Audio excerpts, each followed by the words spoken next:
Yeah? Various European dignitaries. Wrong mic. Hello, hello, hello. This one. I did do that. Various European dignitaries had a slap-up dinner on us to decide how much of our money to throw at the unnecessary post of European Union President. As though that's what Europe needs most. Another layer of unaccountable bureaucracy. The air was giddy with excitement as they started topping each other with suggestions of how a post would be rewarded.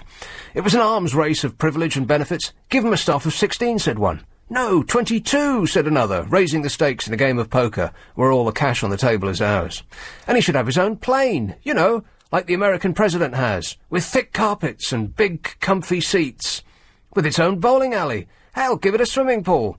And a palace to live in, with a zillion rooms and champagne in the baths, and a Ferris wheel in the bedroom, and it'll have doors that go whoosh like Star Trek, and a lift made of diamonds, and a space rocket under the lawn that retracts, and there should always be jelly for tea. The reason that the EU ambassadors are all egging each other on like this is pretty obviously because they all fancy having a bash at being President of Europe themselves. They'll hand it around amongst themselves like the world's best game of Pass the Parcel.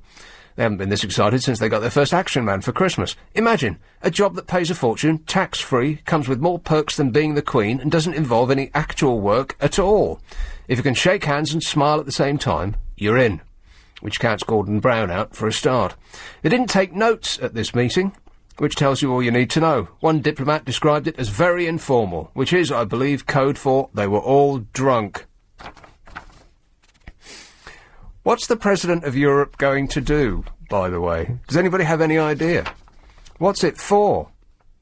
Like we need another level of government. There must have been some point, at some point they've said, well, this is what he's actually going to do. Did I miss it? Did that information not come round? If you missed it, so did I. Everybody missed it. Right, okay, we'll just put that on the back burner. We'll put it along with all the other things that we shrug our shoulders up about and go, oh, well, God, what can you do about that? Mustn't grumble like that. It's Friday. The papers were, I don't know, scant. I got nothing. If you want to dial in about whatever it is that occurred to you today, then that's fine. Anything goes this evening, 0845 6060 973. I am at your mercy.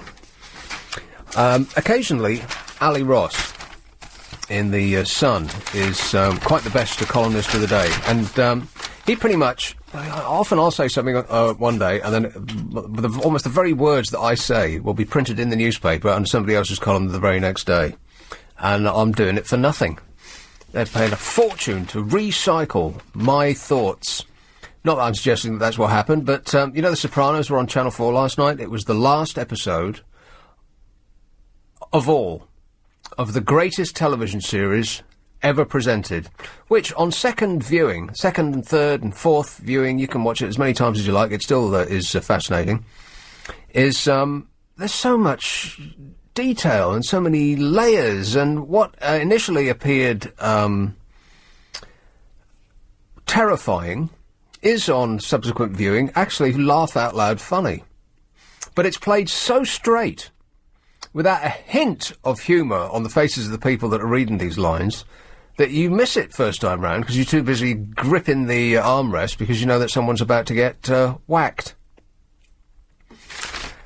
And then, as I mentioned, I watched the second from last episode of a series which I think is unique in television history in that it got better as it went on. As it came to its close, it was better than it was when it started. I can't think of another programme in history that's true of. Not a long-running show. I mean, what have we got? We go through the sitcoms, the really long-running ones. There's Friends and Frasier and Cheers. Last of the Summer Wine. MASH. Well, I suppose that, yeah. I mean, I am mentioning all American programmes, aren't I? Last of the Summer Wine is a long-running British sitcom, yes. Well, it's a sit. I'm not sure about the com part. There aren't any long-running British sitcoms that are funny. They're only short. They only come in short bursts, don't they?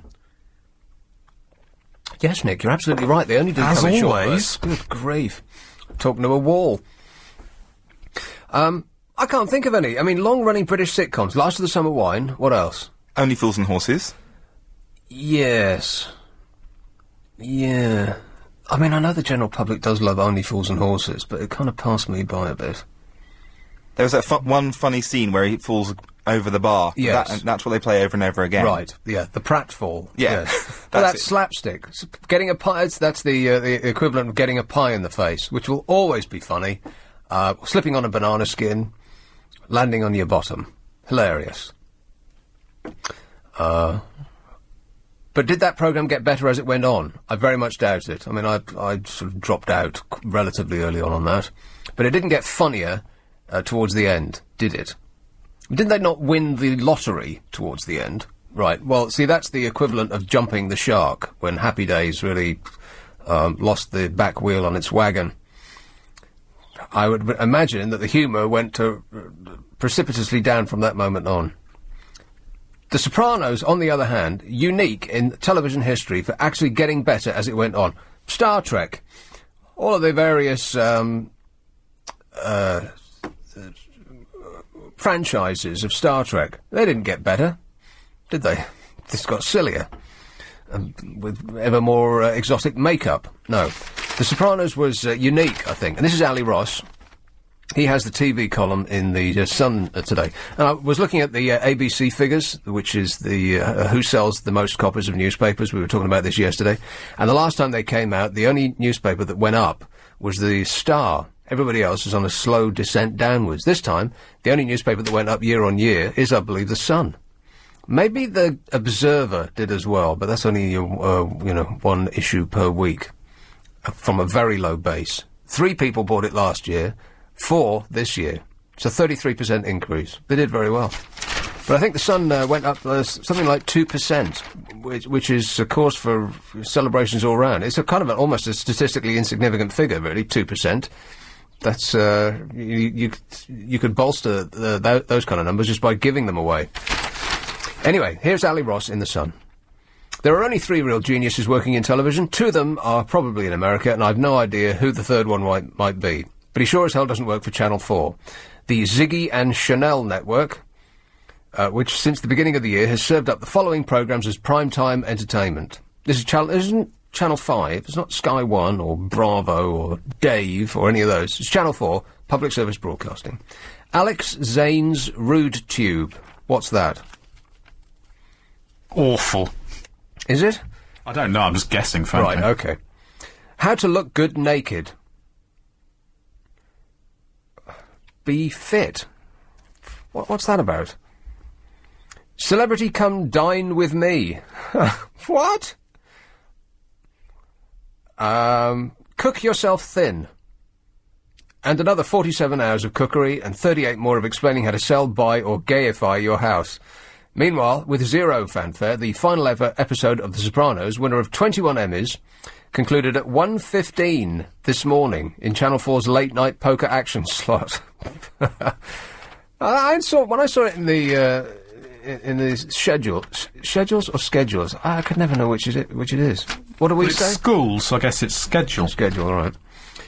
When I saw it was starting at midnight, the last episode of the greatest television programme in history, I couldn't believe it. This isn't a repeat run for Channel 4 either, is it? This is their premium first outing. And they put it on at midnight, like they're really embarrassed by it almost. Just kind of, oh well, we'll put it on. No one's watching, who cares, sort of thing. An underwhelming finale, personally speaking. Well, no, I think you're wrong there, Ali Ross. I thought it was the best ending to any TV programme I've ever seen. The Sopranos departed with a simple black screen, leaving viewers free to make up their own minds. And I'll skip this next bit in case you haven't seen it yet. So some people couldn't stay up till 1:15 in the morning, so they might have it on their little videotape. So I'll pass over the bit where he tells you what's happened. It celebrated life and elevated television to the gods. The show had it all. Brilliantly acted, astonishingly directed, beautifully paced, never in a hurry. Even its music was perfect. And it was. Every time the thing ended, it ended with a different song. Most of the time I had no idea what that song was. And I work in show business. But it always seemed to fit perfectly, as though they'd spent months trawling the archives to get the song that fitted quite as well as that. It says he's the polar opposite of EastEnders. The Sopranos never ticked a box, but could introduce a gay character without telling off the viewers. And at the heart of it all, there was a great male character, Tony, who could sugarcoat all the dark stuff, including his son's attempted suicide in the family swimming pool, with a flippant one-liner. And it's the one-liners, it's the comedy that was so cherishable about it, because it was delivered more straight-facedly than I think I've ever seen a comedy delivered on TV. Not a flicker of humour on the faces of the people that are delivering laugh-out-loud funny lines. That could be taken both ways, as serious and funny. When his kid tried to commit suicide, Tony Soprano's psychologist said it could have been a cry for help. On one level, he could have known the rope was too long to keep him submerged, because he tied a concrete weight to his foot and then jumped into a swimming pool. The rope being not quite long enough to keep him submerged, so he was just stranded there, paddling around in the middle of the pool. So a psychiatrist said it could have been a cry for help. Tony said, or he might have just been a bleeping idiot. Historically, that has been the case. For 6 series, The Sopranos maintained these breathtaking standards, shaming every British television network in the process. He's right. I watched the second from last episode and then immediately tried to put on He Kills Coppers, or whatever that thing on ITV is, which is all right. But I had to turn it off because I thought, this is like, it's been written by a child compared to what I've just been watching with The Sopranos. So I had to go and watch Planet Earth or something that didn't have any, sort of story or structure to it. Because by comparison, it was embarrassing. The BBC should be making shows like The Sopranos instead of Hotel Babylon. ITV tried to make a show like The Sopranos called Family, which starred Martin Kemp. Enough said. Mainly, of course, Channel 4, an alleged public service broadcaster which, after years of neglect, rightly declared The Sopranos TV's greatest ever drama in March 2007, then shunted it to a death slot 8 days later. No reason was given for this move, naturally, or Channel 4's equally dumb moment of other American shows like Curb Your Enthusiasm, which is also one of the funniest things on TV. So I'll just assume it's financially driven and Channel 4 employs no one with the balls to say, stuff the advertisers, property programmes and Big Brother fans, this is a great show. And until they do, the network bosses have no right to call themselves a public service broadcaster. And on and on and on it goes. I couldn't agree with you more, mate. It's 7:46. LBC Travel with Alan Joyce. Thanks. 5-6060-973. So far, no one's got anything on their mind. Post offices. There you go. That'll get them running to their phones. I'm completely open to suggestions today. Anything that you want to talk about, with the possible exception of post offices, which I think we did yesterday, comprehensively. 0845 6060 973. It was a really slow day. The only thing that really struck me, and I think other people on this station, was the family that was spied on by the council, which is so bizarre, you can hardly believe what you're reading. The family was spied on for 3 weeks by a council to check whether they lived in the catchment area of their child's school. Like the council don't have anything better to do. Using anti-terror laws, an undercover official kept a detailed log of their daily activities without them knowing anything about it. The official tailed their morning and afternoon school runs and returned in the evening to watch their house. He made notes, including one that reads, female and 3 children enter target vehicle and drive off. Target vehicle.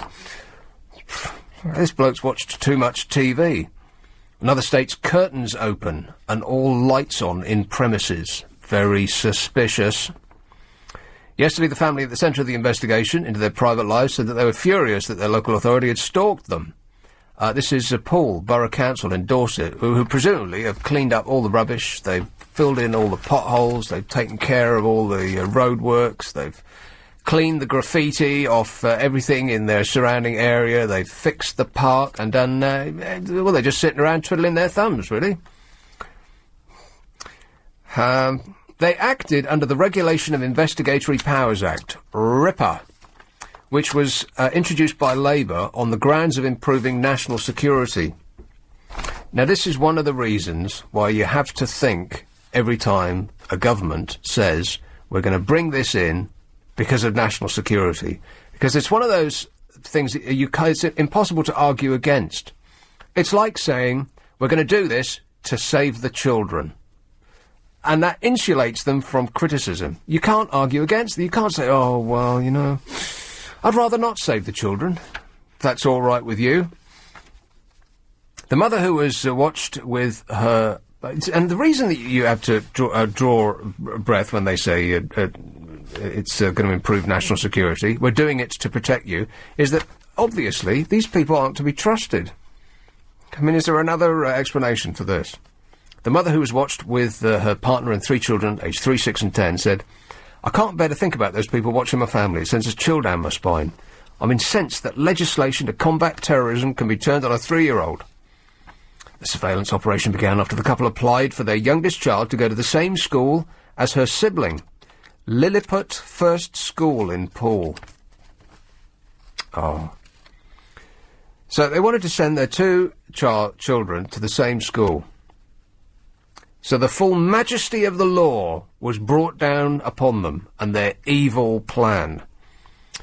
They were planning to move further away from the school, but asked the council for advice on its admissions policy to ensure that their daughter wouldn't be denied a place. The parents were told that as long as they didn't move before the end of January, their daughter would qualify to start at the school in September. Several weeks after the deadline, they moved 2 miles away. Then a member of the public incorrectly told the council that the family were living at the new house, but registering themselves for school admission at their previous address. What kind of a person would do that? What kind of interfering, mealy-mouthed busybody would get on the phone and say... The mother and her partner of 16 years want to warn other parents of what the council are capable of doing.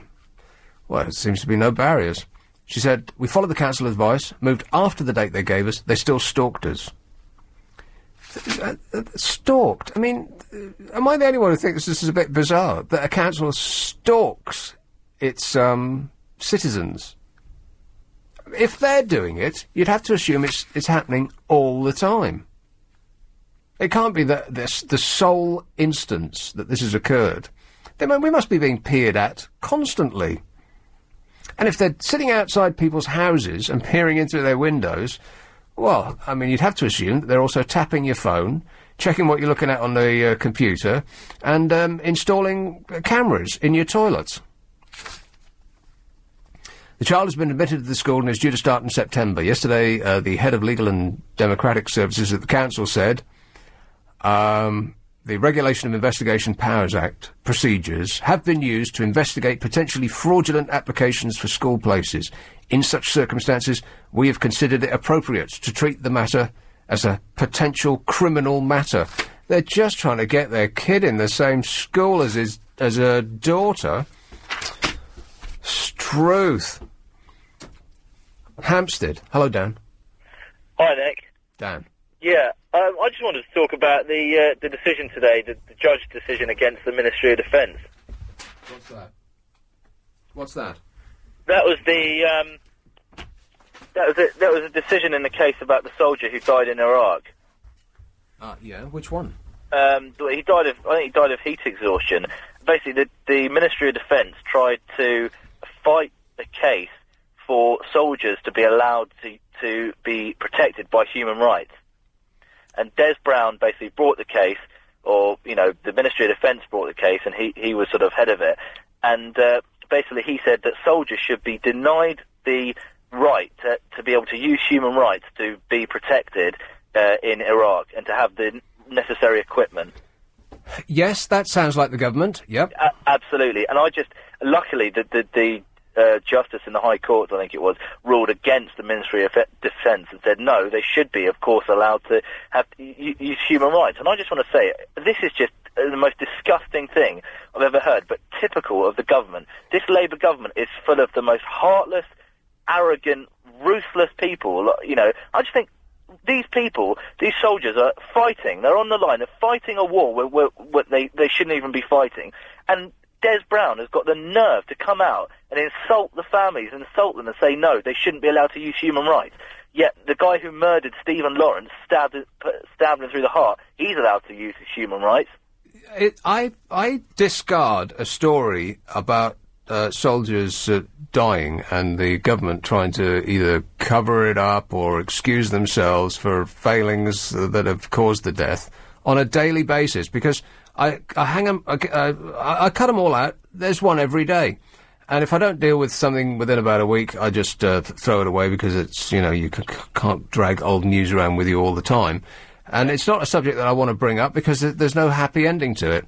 And so I don't actually have any with me at the minute because I've discounted them all. But I think the conclusion that I've always come to is, I've said it before, don't join the armed forces.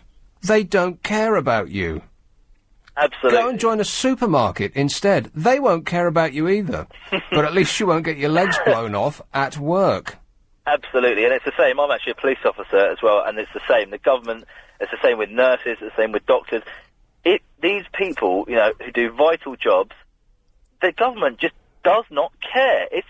I just think, Nick, how can people allow them to do that? How can... Well, EastEnders is on, and so we just forget about it. I'm going to have to go, Dan, but thanks very much. This is LBC 97.3. Are you disappointed with your endowment policy? I'd have to say, shame on the newspapers who printed the Madeleine McCann leak. Why didn't you come and take care of it, or whatever the child is supposed to have said when we were crying last night, Mummy? Front page news on the tabloid press. Each and every one of the people that put that story there should hang their heads in shame. Is there a single person alive on the planet who, if you cut a conversation at any given point, you couldn't turn it round into making it look like you were uncaring, or paint it in some negative light? I just couldn't believe what I was reading. Awful. Kensington, hello, Noel. Hello, Nick. Noel. Nick, I share your thoughts on these councils now using this anti-terrorist laws. You know, for a school application for a child. Yeah, that's weird, isn't it? That's just plain strange. It's outright. I think what it does, it shows why we should never allow these laws to be enforced in England. Well, they do say, well, we're bringing it in order to protect you because of the terrorist the threat and blah, blah, blah. And then there's a tiny little voice in the back of your head that says, yeah, but that's drowned out by the general push towards getting it, put onto the statute books because it's all for our benefit. Well, that's what. But I read the other day where all of London's councils have phone tapped people's private phones up to 1,000 times a month. And you think, well, for what purpose? To fight crime or fly tipping is. Oh yeah, fly tipping, right? But that comes under the anti-terrorist thing. Yes, that's the powers they're using.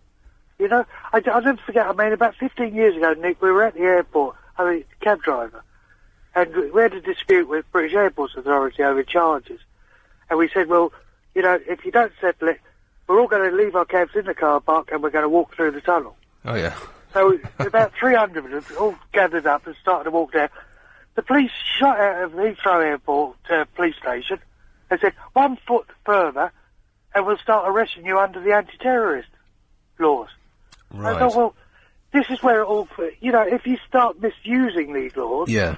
I mean, I'm all for... If the police are looking for a bomber or That's right. In those circumstances, in the way that we thought that these things were going to be used, then the gloves are off, carte blanche, do whatever it takes to, to achieve the right result. However, you're absolutely right, Noel. It's almost come to the point that we assume the worst because they've shown that they can't be trusted. No, this is exactly it, and, I mean... We have now, London now has 25% of the world's CCTV cameras. London? Monitoring London alone. Well, I knew that in Britain we had something approaching 50%, but that London has got a quarter of the CCTV cameras in the world. Well, in the world. That doesn't really surprise me. More than China, more than Russia, and, when you think, well, even the congestion charge cameras. Yeah. I don't know if they operate 24 hours a day, 7 days a week. Yes. Now, if the congestion charge is only 7 in the morning till 6 in the evening, Monday to Friday, why are those cameras still filming? I don't know. My feeling is that if it looks bad, it is bad. And those cameras bristling on every pole in town, they kind of look a bit evil, don't they? They look a bit unpleasant and nasty. and the apparatus of like a military state. No, but you see, and you get people saying, well, if you're not doing anything, they're not doing any harm. Yeah, exactly right. Say, well, hold up a minute. Who is monitoring these cameras? Yeah. What authority are they monitoring them under? And who's monitoring the people that are monitoring them? Exactly. Yeah. You know, so I think, and then they're going to tell us they want an ID card. Oh, yes, please, bring it on. Yeah. And it'll only have certain details. Like, well, after this, you believe that, don't you? Yes. Nick, I think it's just got completely out of hand, all of this anti-terrorist things, and we need someone now it would obviously have to be a government level, because it couldn't be done by anyone else. No. Just turn around and say, well, no, CCTV, they don't prevent crimes. Well, that's absolutely true. CCTV cameras do not prevent crimes. I mean, just recently, some kids beat someone half to death under the watchful gaze of a CCTV camera. That's right. And then cheerfully acted up to the camera like they were on stage. So they knew it was there, and they still went ahead and did it. They absolutely don't care. You know, or they'll turn around and if you say to kids on the street, you know, you've got cameras watching you, they'll turn around and say, no, they're not here, they're around the corner. Right. They're not, the kids are not deterred by cameras. Well, of course, cameras don't stop people committing crimes, because when you're committing, I mean, crucially, when you're committing a crime, you're not expecting to get caught. That's why you're doing it in the first place. Well, if at the back of your mind you think, oh, I'm going to get caught, then you wouldn't be doing it. So that you're being filmed while you're doing it and make no difference. So, to me, all they were put in for was to reduce the policing on the streets. That's all they were doing. Oh, you're safe because we got cameras. No, it seems that all they're there for, and this probably wasn't their intention, but the only useful thing that they appear to achieve is that it gives the nightly news exciting footage to play to the rest of us. Oh, yeah, and it goes on, cops on CCTV, yeah, all of that, cop stories and things like that, you know, and we couldn't really recognise them on the camera, but if you've got any ideas, would you phone in? Yeah, I've said it before, I had my sat-nav nicked. Some oik smashed the side window of my car outside this building, 10 feet from a security camera that was pointing right at my car. We've got a film of him doing it. And the police came round and they said, there he was, in perfect close-up. They said, oh, well, we can't really do anything with that. We don't know who that is. No, well, what are you expecting to do? Show his passport? No, I'll tell you what they're used for. They'll be used for enforcing parking, for watching families trying to get the children into schools, and litter dropping. Yeah. Littering, anything that's nice and easy to jump on someone. But all the real crooks, the passport forgeries, the immigration, the illegal immigrants being brought into the country, all of those. Oh, that's a bit too difficult. Well, you know, the CCT really can't manage that. But this is, you see, it's just gone too far. And what it's showed is how councils and the government are prepared to abuse what they brought in for their own ends. And that's where I think it's overstepped the mark. All right. Thanks very much, Noel. Hi, Nick. 0845 6060 973. This is getting, this has a serious bent about it so far, but he's absolutely right. There doesn't sit, we have allowed all this because they've said, oh, we're doing it for your own good. And we've thought, oh yeah, right enough, okay, carry on then. And then it turns out that actually what they said they were going to do with it is not what they're doing with it at all. But CCTV cameras in the street don't stop crime. At all. Neither do speed cameras stop people dying on the roads. That doesn't happen either. So all the stated aims of these measures, which you'd have to assume are restricting our personal freedoms, are not, either by design or accident, not having the results that they told us was the purpose of putting them in the first place. Because we're paying for them, of course, so they have to run it by us at some point. And they have to justify them being there. And there's almost no point in the town that you can actually wander around without being photographed at some point or another. And of course the comeback is, well, if you're not doing anything wrong, then what have you got to worry about? But that is assuming that the people who are manning the cameras and the other methods of spying on us are honest and truthful and just and reasonable people. But they aren't. I mean, look at this. They followed this family for 3 weeks, sat outside their home and peered in their windows, just so that they could figure out whether they were going to the right school or not. I mean, if that's not overkill, I don't know what is. It's borderline insanity, isn't it? I mean, there's just nothing right about it. So why, if they wanted to go to one school or another, what difference does it make? They already had a child at that school, they just wanted to put the other one in the school too. Daughters want to hang out together, right? One would take care of the other. It makes perfect sense. It also makes sense to save the planet. So if you've got to drive to one school and then drive the opposite direction to go to another school, well, that's not very green, is it? So it makes perfect sense that a family should only go to one school. Of course they should. But the council wasn't having any of that, and they had the means at their disposal to check on them. And crucially, they're not spending their own money. So the sky's the limit. They're spending our money. The whole world's gone crazy. The thing is, and I'm just playing devil's advocate. Oh, God, here we go. There's lots of parents who probably want to send their kids to that school for a very good reason. Yes. They all have a very good reason, just like that family. So by them trying to cheat the system... They weren't trying to cheat the system. They acted completely in accordance with the law. As it turns out, yes. But in the council's suspicions... Right. By trying to cheat the system, you're denying one of those other families the opportunity to go for their kids to go to that school for all their good reasons. I'm sorry, you can devil's advocate it until you're blue in the face. It's insane. It doesn't make any sense at all to me. And I think that's the crucial part. They're putting in all this infrastructure, and they're saying, is it okay if we tap your phones? Is it okay if we open your post and see where you're looking on the internet? And if we put a camera and spy in your front room, and pretty soon they'll be logging where we go in our cars. There'll be a black box in your car that'll track you wherever you go.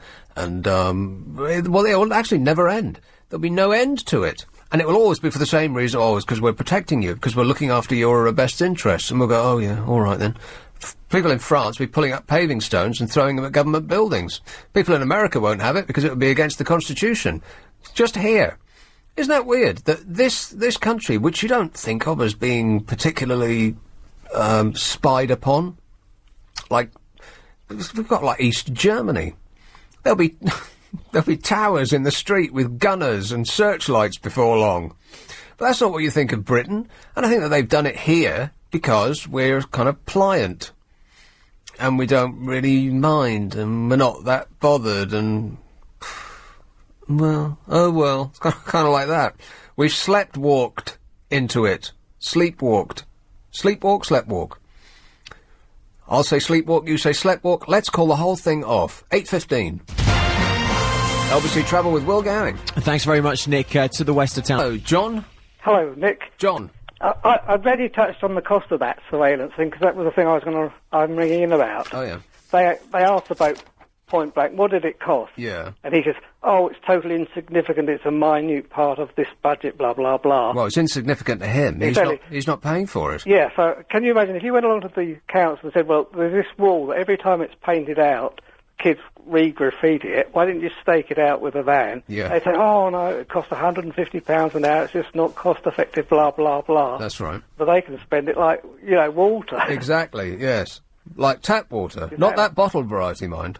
And the other thing is, I mean, I've never tried to get any council services, but at 8:30 on a Sunday morning, they had one of those lorries that pick up clamped cars, trawling around looking for cars. Looking for business. Yeah, on an 8:30. I mean, what other service could you get from the council at 8:30 on a Sunday morning? Yeah, that's a good point. Unbelievable. Yeah.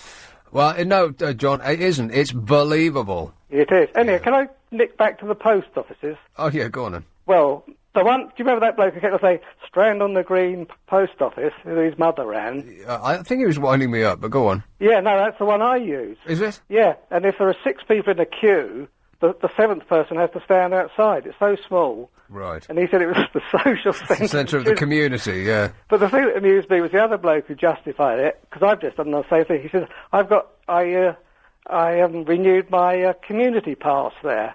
Right. And you have to do that once every 2 years.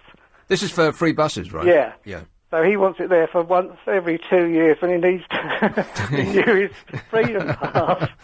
Yeah. Excellent. So let's. They should all shut down right now. Right now. I mean, I straight wouldn't miss away. it, but I mean, to say something that you use once every 2 years is justification. Having it there's a bit thin, isn't it? It's insane. All right. Thanks a lot, John. Okay, cheers, Nick. 0845 6060 973. I do have something about the whole world having gone crazy in a law and order manner, but it's very, very serious. I might pull that out in a minute. Let's see how it goes. I'll file it under the whole world's gone crazy. Hampstead. Hello, Mark.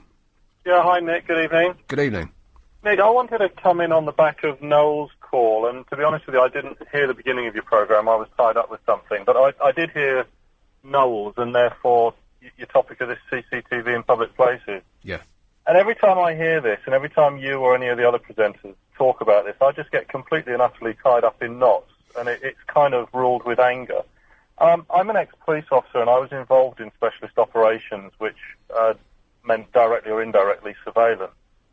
And I can't come to terms with how local councils and this general government of ours are somehow either completely and utterly breaking European law or bending it so far that somebody like Mr. Mansfield MC should really get hold of it and take them to task over the boundaries within which they're operating. Well, what do you mean?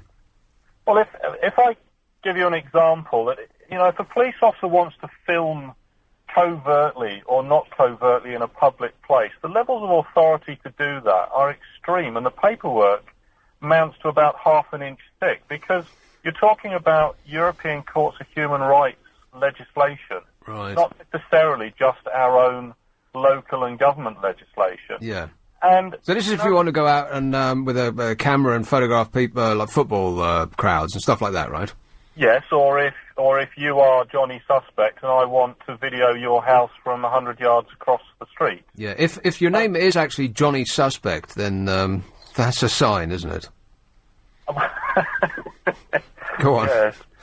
But the point is that we had to, and I can't imagine that anything has changed in the small number of years that I've been out. You had to determine and describe exactly what you wanted to film, what area, for whatever reason. Oh, cut off in his prime. Gone. Oh, that's disappointing, isn't it? Hey, Mark, if you're listening, call us back. We just lost you. Must have gone into a tunnel, or perhaps the government cut him off. Very suspicious. Here is Thurrock. Hello, Greg. Hello, Nick. Greg. This debate about the council doing their snooping. Yeah, snooping they were. Well, it occurred to me that I might have got the gist of the story wrong, but it's the timing of when they moved from one part of the town to another. Yeah, that's right. And then they set up this stakeout. Yeah. And they're swapping over at midnight, and it almost defies belief. I mean, it's if it wasn't true, they've got their burger wrappers at the bottom of the car, and they're sitting in their trench coats. That's and, right. The mean streets of Paul and whatever. Well, this is the council, yeah. Yeah. Well, you've got, amongst other things, you've got the Land Registry Office, which I think is open 5 days a week. And the council offices, I'm sure in their computers, there's a button you can press to show up who's paying what council tax at what address and from what time. Yeah. So, if they just wanted to confirm that they were living at an address, that's all they've got to do, surely. Well, along with, registering your car and your telephone bill and all that. You've got access to all that sort of stuff if you want it. Also, there is always the option of walking up to their front door and knocking on it. Yeah. Yes. And saying, are you in for the night? Yeah. And, saying, what's your name? Yeah. Do you live here? Yeah. That would take you 5 minutes, yes. And the other thing with the post office, apparently you spoke about it this week already, about the closing of the post office. Yes. A lot of misinformed people are going to miss the post office. Yeah. But I don't really see it quite that way, because the excuses or reasons that whatever the people put up, you've got to get me gas pass and got to get me stamps and blah, blah, blah. Yeah, sure, there's always a way around it. There's always different outlets that you can sell anything. Yeah, of course. If they suddenly say, well, we're going to sell bus passes in the newsagents. The newsagents. I mean, they do that already. Yeah. Yeah. But they come in under cover of this, this heart-rending thing. But I think what it is basically a symptom that people, with all that's going on, they don't like any more change. Change, yeah. They want, and that's all it is. If people were just honest about it and say, well, all right, I might not use it that often, but it's nice to know that it's still there. Yes. It's there's nothing wrong with that. Right. In much the same way that you might not have one, but village greens still exist somewhere. Yeah. In real life, not just on biscuit tins. Yeah, like red telephone boxes. Exactly. I mean, there was a big... Well, this was years and years ago when they started introducing these open top ones, which weren't a particularly good idea anyway, but, hideous. Changed for its own sake. Yeah. But if people were more honest and said, well, I just don't like I'm a human being, Mm-hmm. and I like to see certain things as iconic, and I don't like them to be changed. Well, it speaks about Britishness, doesn't it? Yeah. It's that old John Major thing, cricket on the green warm beer and, cycling country lanes and all of that old nonsense. Yeah. It's, you're absolutely right. It's as though... Because your high street has been very Americanised. It's not Americanised, really. It's been globalised. Every high street in the land, every shopping mall in the land is exactly the same. They've all got the same blooming shops. They're all beige and boring. And it doesn't speak... never mind about the individual towns that they're in. It doesn't even speak Britain. 'Cause you go to America and you'll see the same blooming things. You go to Belgium, it's probably exactly the same. Well, actually, probably isn't the same in Belgium and France, because they've sort of held on to their... history more successfully than we have. We've kind of given ours up. We just sold it all for, they paved paradise and they put up a parking lot, like Joni Mitchell said. Yeah, but the multinational, it's convenient for the multinationals because they can have a one look fits all. That's right, yeah. No thought required. No, yeah. but the government's job is, as well as to keep it reasonably efficient, is they're looking for support, but they could score so many brownie points by turning around and saying something as human and as bizarre as saying, well, we're not having it. We're going to keep the red telephone boxes, whatever happens, come hell or high water, and people would be flocking to vote for them. Well, they sort of did, because they took them all away, and then they said, oh, well, a few people have been complaining, so we'll put some back again. But crucially, they painted them the wrong red. Didn't they?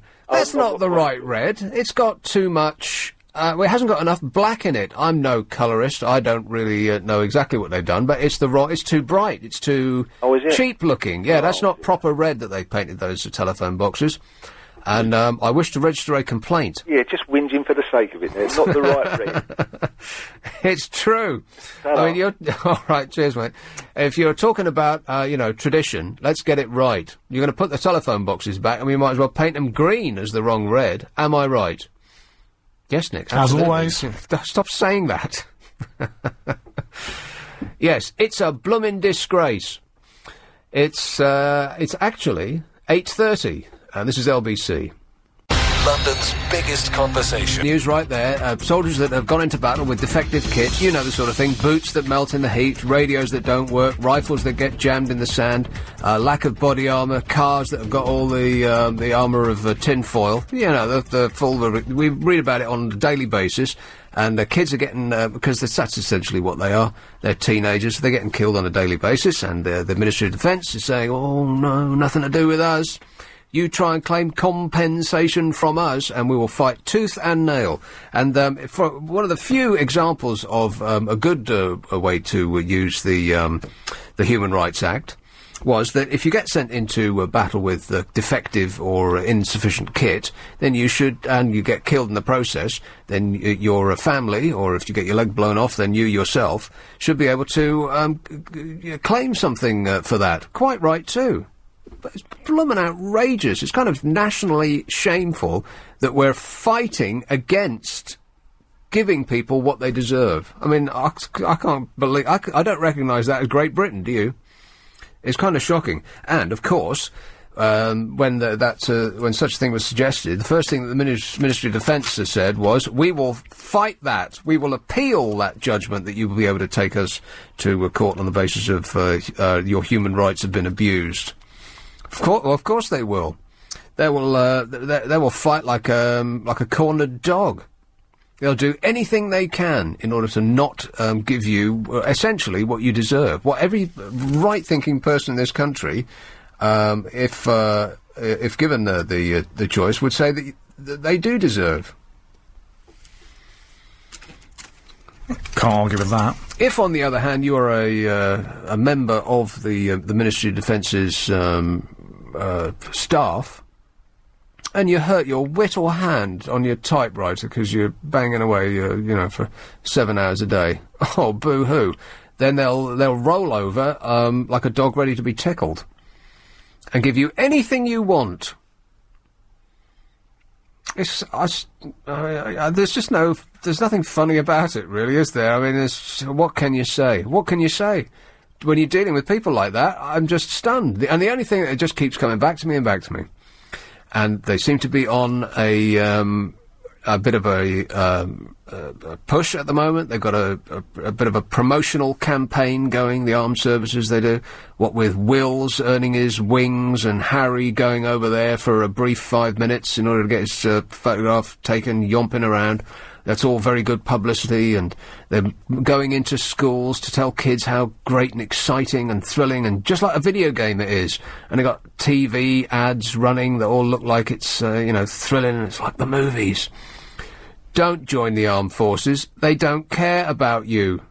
Join a telesales team. They won't care about you either, but you won't get killed at work. It's just infuriating. What can you say? Watford. Hello, Tony. Hello there, Nick. Tony. Nick, changing the subject a little bit from that very important point you were just making, onto one you bordered on earlier. Yeah, go on. About what's good on television and what isn't. Yeah. I happened to be watching one of them police camera action sequences. Right. Yesterday evening. I think they're repeated quite often. Yeah. And I can't remember the city centre it was, but there was a policewoman pursuing a guy, and she's calling for help. And police cars are coming in for all different directions. Yeah. And I'm thinking to myself, what rapist, mugger maybe? No, he took a pee. What? Exactly what I saw on television. That's why they were going to arrest him. Yes, and she called for backup from all directions, and police cars come everywhere. And when she did catch up with him, yeah, she explained to him the error of his ways. Right, caught in possession of an offensive weapon. Yes. Yeah, maybe bigger than mine, and nevertheless, but I'm just like trying to highlight the complete waste of police time on trivial matters when you and I and your listeners know there's far more important matters going on. Well, you'd think. What the surprising part about all of that is that the police released that footage to the television. I mean, you'd think that somebody at the police would have checked it through and said, well, maybe this isn't the profile that we'd like to give of what it is that we're doing here. Nick, that was exactly my thoughts at the time. I thought, why did the police allow this kind of, in my view, ridicule? Yeah. OK, well, thanks for pointing that out for us, Tony. Yeah, and very interesting, Nick. Good programme, thank you. All right, cheers, mate. Right, bye now. It's a spy report from television. I mean, you'd think that an organisation worth its salt on releasing tape that is its own property, it's TV, would have somebody go through it and just to check whether it shows them in a good light. So they were. She was calling for backup because someone took a pee. Oh well, that's very serious, isn't it? Police have been focusing disproportionately on minor offenders at the expense of catching serious criminals who pose a danger to the public, ministers admitted just recently. See how this all fits in? The admission confirms the worst fears of critics who say that officers, under pressure to hit government targets, it's that again, spend too much time handing out on-the-spot fines rather than trapping thugs, burglars and sex attackers. The Home Office has now issued an explicit order to police forces that they must no longer pursue detection numbers for numbers' sake, effectively giving police the green light to stop chasing minor offenders. Well, not really. Because, I mean, they can say that, but they'll still have targets to meet, won't they? They'll still be judged depending on how many crimes, in inverted commas, that they solve. And somebody peeing against a wall in public, that's a crime right there. And they've solved it. So that's a tick. I mean, the government isn't going to go each and every one through all of them to see exactly what they are. They just look at the figure at the bottom, won't they? I mean, they're busy. They've got lunches to go to.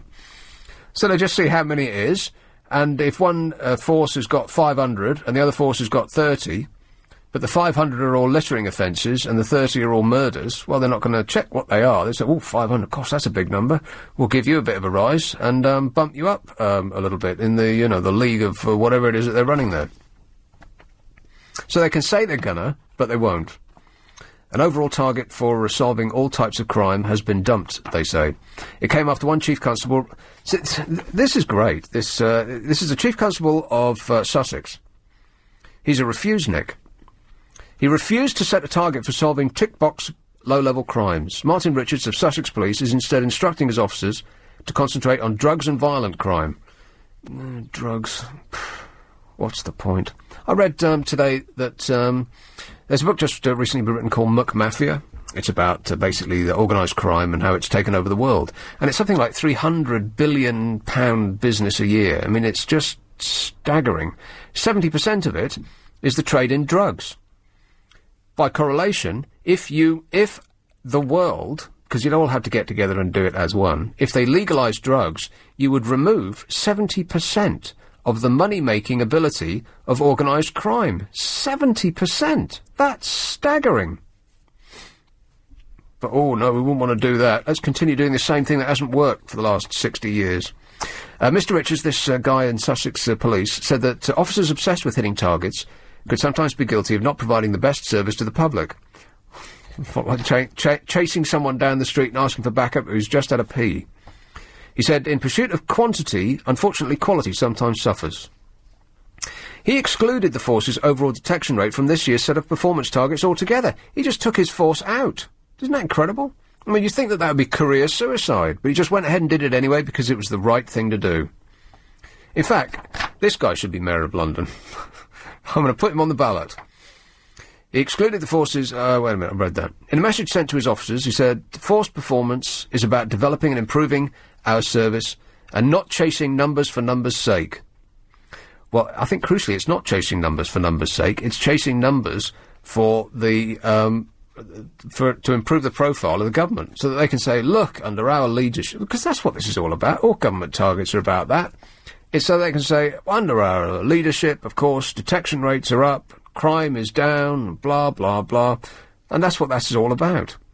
The most significant omission from the targets is one for overall detection rate. It says, resolving crimes and incidents remains a fundamental part of our public service mission, but we don't do it to chase statistics, and many have told me that the overall detection rate focused too much on quantity and not enough on quality. Well, it's bound to happen. It's the same whenever a government issues a target.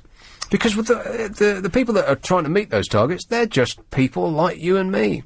And we'll always take the quick route, the easiest route, because it's all dependent on promotions and bonuses, and these aren't just, arbitrary goals they're going for.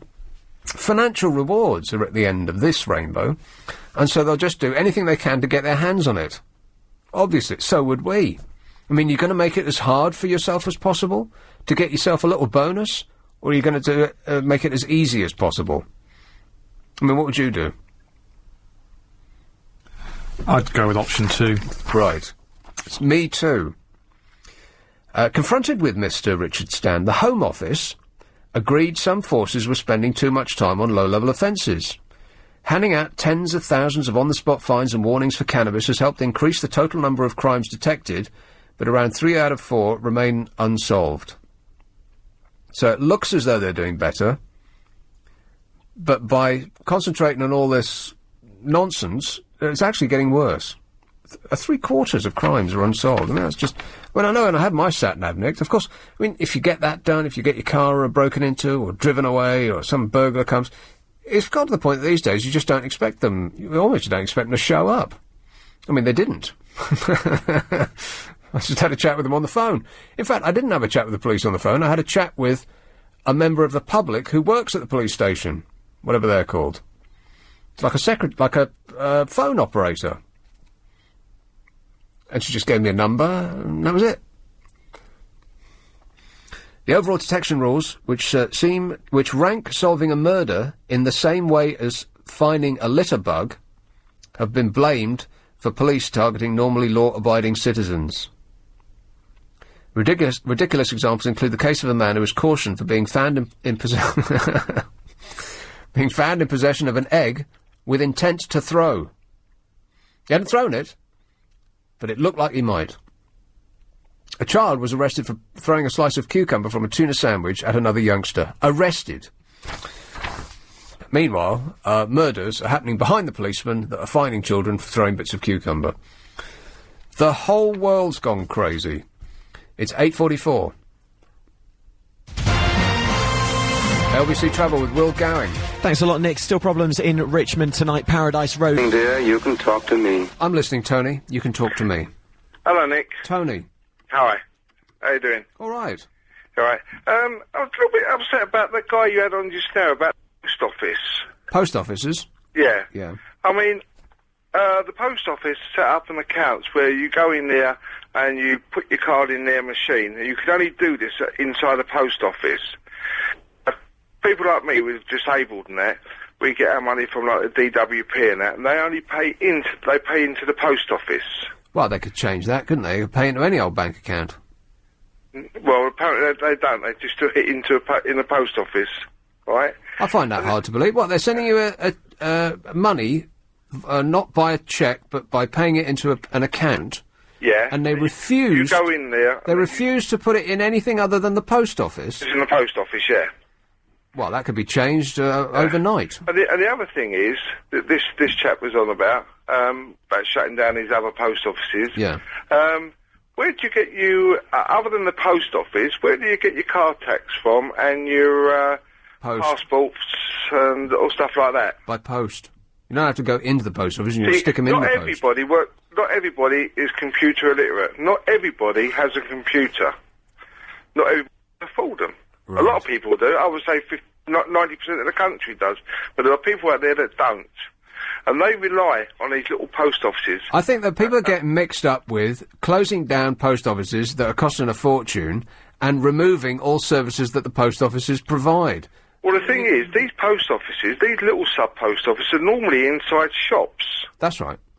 So, when you go in there, you can go to... You also do your little bit of shopping as well. Because the bus services and transport services, because not everybody drives... It's not very good. I mean, out in the countryside here, sometimes the bus only runs every hour. Right. So therefore, they go to their little shop, their little post office, collect their money. What's it costing the post office? It's inside the shop anyway. Oh, look, you could give it a good reason to not change anything ever, but... Why should you keep changing?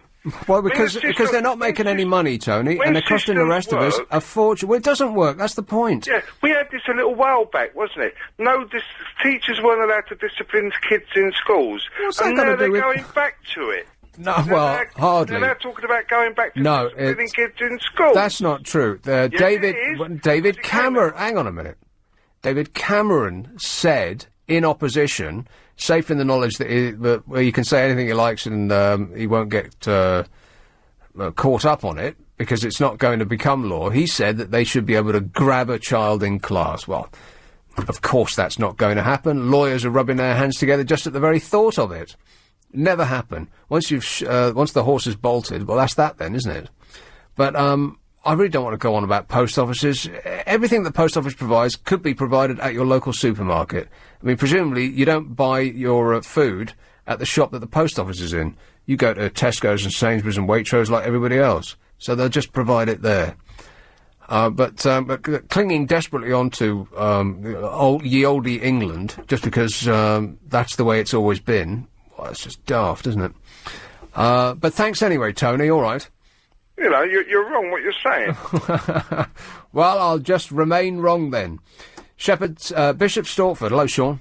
Hello, Nick. How you doing? All right, thanks. Yeah, I just want to bring up something you said earlier.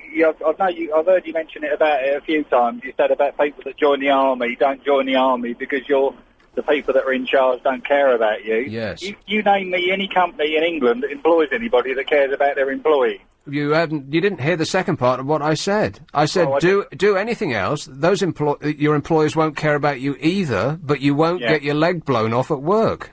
Well, no, exactly, but a lot of the people that do join the army do that for that specific reason. I know it sounds daft, but there's not many people that join many institutions within England at the minute, within companies, that have that impression. They just want to go out there, they want to earn money. Some people that want to fight for their country want to do that. They don't care, they just want to do it. You ask any army person, they don't fight for the top brass, they fight for the people that they're standing next to. Right, and when they come out of the army, minus their legs or their mind, would they still be of the same opinion? I very much doubt it. Well, any particularly if they're abandoned by the people that were supposed to be taking care of them in the first place. Well, you say abandoned, there's only a very minor few. How many people have come out of financial institutions stressed and retarded and mentally stressed? You've worked within organisations yourself. You top money. They don't give a damn about you. You make them money, and as a country, we country. So, well, the two things. How is that not the same?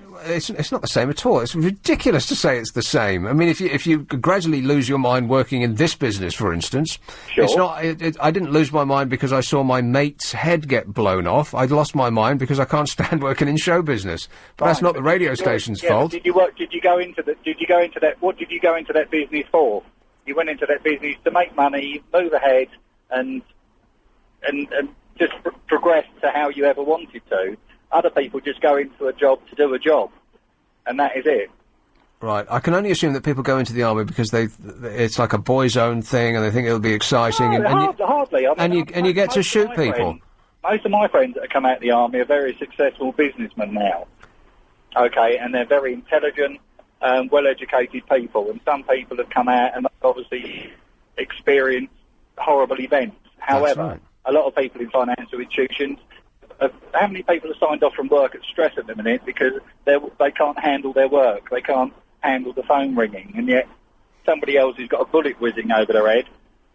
How can you compare that? So if somebody exactly. How can you compare it? Where on earth are you going with this? It just doesn't make any sense. It doesn't make any sense at all. How on earth can you compare getting shot at when you're holding a rifle that doesn't work or that hasn't got any bullets in because your commanding officers forgot to put the order in, to just ordinary stress at work, which everybody has, or you don't like going in on the tube?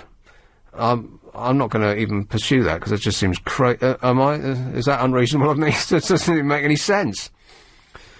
Banstead, hello, Charlotte. Oh, hi, Nick. Charlotte. How are you? All right, thanks. I don't know if you've been reading about these rescued ponies and horses. No. That were taken from the farm last year. No. Do you remember them? Rescued horses? Yes, and ponies. No. Apparently, they're sending some back. So a judge is sending some of them back to these particular people. I don't know how they can do that. The RSPCA has taken them away. The RSPCA has taken away some horses because they were being treated badly.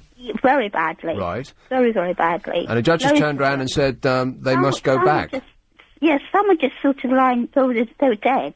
Yeah. You know, and nothing's been done, and they're emancipated and cruelly treated. And now a judge has said that some of them can go back. But I don't know how they can do that. This completely passed me by. I haven't heard word one about this. Where are you reading this from? Oh, it's been in the paper. Which one? It was in all last year when they took them away. Yeah. And apparently they've been in the paper again about the judges said that some of them can go back. But I don't know, can't the RSPCA step in? Yeah, step in again. I've got no idea. Like I said, I haven't read anything about this. Oh. You'd think that's the sort of story that the tabloids would be all over. I mean, there was no end of reports about fat kids can't sit on donkeys anymore. Yes. Yeah. I wonder if anyone knows about this. All right. Well, I'll throw it out there and we'll see what we get. Eh? Okay. All right. Cheers, Charlotte. Thanks, Nick. Ta-ta. It's because we like to think of ourselves as a nation that loves animals, but we actually don't. We put dogs in washers and we put cats in microwaves and we shoot at rabbits and, all the rest of it. It's vile what goes on in this country with pets. It's true. We don't. We're what's the word? We are. We sort of anthropomorphise animals. We treat them. We act like they're people, but they ain't. And we're very. There's sort of like there's Disneyfication of animals, but the way that we treat them, we're not innocent. I don't think. Let's have the M1. Hello, John. Hello, good evening, Nick. Yes, John. These post offices, which they're closing in the countryside. Now, we've got mobile libraries, we've got mobile police stations. Why not have a mobile post office? I visit the village like twice a month or something like that, or twice a week, you mean?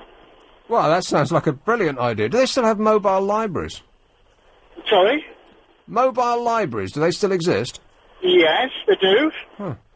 Well, that sounds like an excellent idea. What's wrong with that, then? I can't see anything wrong with it. It cuts down the staff. All you need is about 2 people on it, a driver and somebody else. Yeah. And they still serve the community. Yeah, a set of scales, a pen that doesn't work. Well, I think it's a good idea. It's a brilliant idea, John. I think we should go into business. By this time next year, we'll be millionaires. I think so. All right. Cheers, John. All right. Thanks a lot. How come no one's thought of that before? It makes perfect sense. Stick a post office on wheels. Just drive it around. People like, everybody that's called so far moaning about the closing of post offices. They'll be happy because it'll come to their door.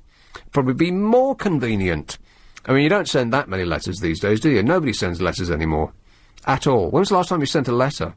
In fact, when was the last time you received a letter that didn't come in an envelope with a window? I can't remember the last time. I don't get anything that hasn't got one of those clear little windows in the envelope. My little heart skips when I do get one, but it's only at Christmas and birthdays. And you know who sent it, because you can tell the writing on the cover's your mum. Yeah, they're dead. Letters are dead.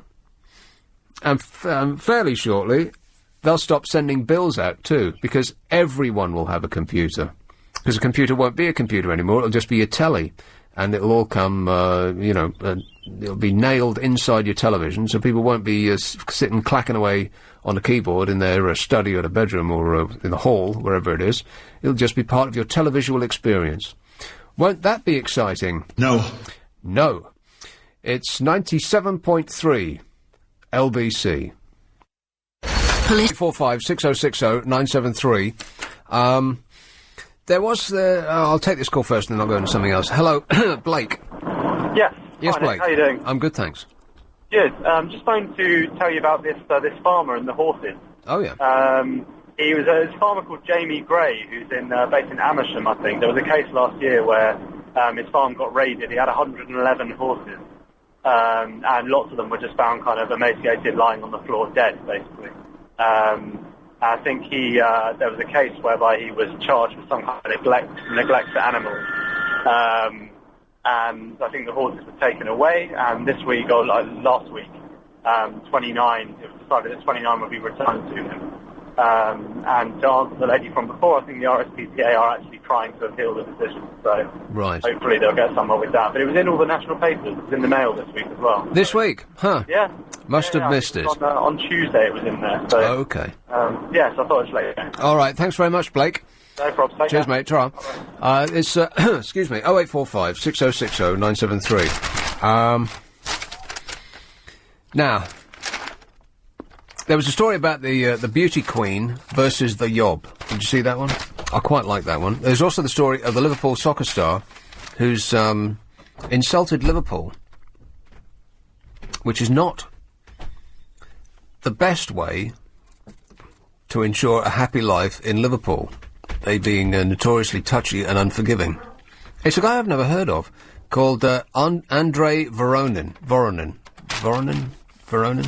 The footballers through there? No. No. It's amazing. Nobody who works in this station likes football.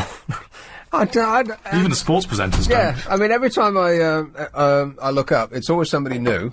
And whenever there's something that's got to do with football. I mention it in passing, and I look up and it's just blank faces all round. Weird. I mean, it's our national sport. What's not to like about football? How can you not like football? What's to like? Well, what's to like? Well, it's sell it to us. It's the essence of man, I think. It's the essence of our fight for survival, because it's caveman behaviour. We go out from the cave with a goal, with a goal as a group, fighting against a similar group from the neighbouring cave, and we're all, we're literally after a goal, which might be, a wildebeest or a saber-toothed tiger or the cave next door, which is, a very des res compared to ours. They've got, a glass box on the back, lovely garden. We'll have that then. It's fighting in a group, marauding with rules. I get vaguely interested during the World Cup, but, the rest of it, the league stuff, not much. So you're not... Right. So, but that's just nations going into battle. Yeah. So it has nothing to do with football itself. It's just that you don't like Germans. There's nothing I like more watching England get beat. No, that's not quite right. Well, if that is what you enjoy, then you'll be a very happy man. Yeah, exactly. Because there's no end to that. Pick a sport. I find it extraordinary. Anyway, perhaps you do know this bloke. He was, I suppose, most famous for being pictured in the tabloids with his wife or girlfriend in a leopard print catsuit. Classy. Yes, exactly. And he's in an all-in-one, like a matching Dolce & Gabbana tracksuit. I mean, it's just, they sort of reinvent Chavtastic. It's awful. Anyway, since arriving in the Premier League, Liverpool FC player Andre Voronin has been conspicuous mainly for his blonde ponytail. Oh, Struth, he's got a blonde ponytail as well. And his spectacular lack of success on the pitch. That's perhaps why we haven't heard of him. But the 27-year-old Ukrainian has finally managed to make a name for himself as an outspoken critic of Britain in general and the peculiar Scouse accent of Liverpool in particular. This is a guy that plays for Liverpool. Despite earning an estimated 30 grand a week, why are the wages of footballers always given in weeks and not years? And that's the other reason I don't like football. It's just grotesque, the amount of money they earn. No, it isn't. Rubbish. The money was coming in anyway. Sky rights, sponsorship, gate receipts. Either the people who happen to own the football club at that time are going to be making the money, or the people on the pitch who the crowd have gone to see would make that money. I think that the people moaning about what footballers get paid are missing the point entirely. It's not that is this person worth 50 times more than a nurse. It's that he's the one that's generating all the money in the first place. Why should it go to the Glazers 3,000 miles away, or whoever it is that owns Liverpool this week? I don't even know who that is anymore. Who owns Liverpool now? You're looking through here again? Yeah, I am. Ridiculous. Stupid. Sorry. Why should it go to the directors in the boxes? It should be going to the people who are actually providing the entertainment, right? It's just show business. That's exactly what it is. It's just a branch of show business. That's why Tom Cruise gets £30 million a film. Is he actually worth it? Is Arnold Schwarzenegger, who at one point was the highest paid actor on Earth, is he the greatest actor on Earth? Well, of course not. But with his name on the screen, Terminator 3, people are queuing around the block to get in. So if he's the person that's creating the money in the first place, then he should be getting the vast chunk of it. Plus, he could waltz out onto the pitch, get his leg broken tomorrow, and never work again for the rest of his life. Do you really harbour resentment at footballers who are earning giant amounts of money? When you put it like that, no. And I agree with you that it's right that they're getting the money rather than anyone else, because, as you say, they are the people doing all the work. Yeah. It just doesn't sit right, does it? I don't mind at all. I know that people do get upset and they hyperventilate about this in much the same way as they don't get upset when captains of industry pay themselves £5 million a year, when people who run hedge funds pay themselves £400 million a year, as was the case just recently. A couple of guys in hedge funds, I think they paid themselves £400 million this year. That was their wage. Where's the bad press about that? I mean, do you see people taking to the streets and moaning about that? Of course not. And it's almost as though... I think it's a class thing. I really don't think that we've dropped the... We like to think that we've moved on, but I think that it's endemic. The reason that people get upset at footballers earning £100,000 a week, which is $5 million a year, right? More or less. I mean... When they say... That's never been made clear. Do they get paid every week, or is it just the weeks they actually play? Anybody got any idea? Probably not. I don't even bother to give out the number. 0845 6060 973. Footballers, do they get paid... Why do they get paid... why is it always announced per week? Now, is it to sugar the pill to make it sound not quite so much? Because £100,000 a week doesn't sound as much as... $5 million a year, or is it the other way around? Maybe it's due to the fact that a lot of people do get paid weekly, and it just helps you think, well, how much I get paid versus what they get paid. Kids who deliver papers get paid weekly. People who earn $30,000 a week don't get paid weekly. That's true. Somehow I doubt they're living from paycheck to paycheck. But it's a class thing. It's because footballers are thick working class types, right? And people get upset when people get above their station. We really haven't moved on as a society at all. That's what this is. Captains of industry are middle class and upper class people. The Duke of Westminster. He earns, it must be getting on for £1 million a day in probably interest alone. Interest and appreciation of assets. Nobody's marching and complaining, that Duke of Westminster,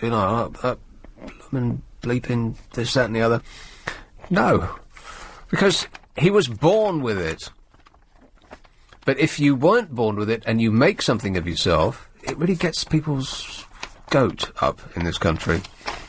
Just as it did 100 years ago. It's as though you were born poor, stay poor. Don't try and rise above your station. What a weird place this is, don't you find? America's not like this at all. They worship money. They worship people who have made something of themselves. There are no... there really isn't anything to do with a class in America. It's all about money. If you've got money...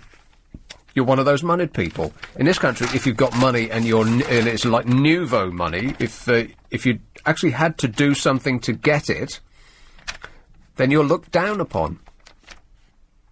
If you've never done a thing in your life and you just got born with 200 acres of Surrey, then people are doffing their caps from noon till night.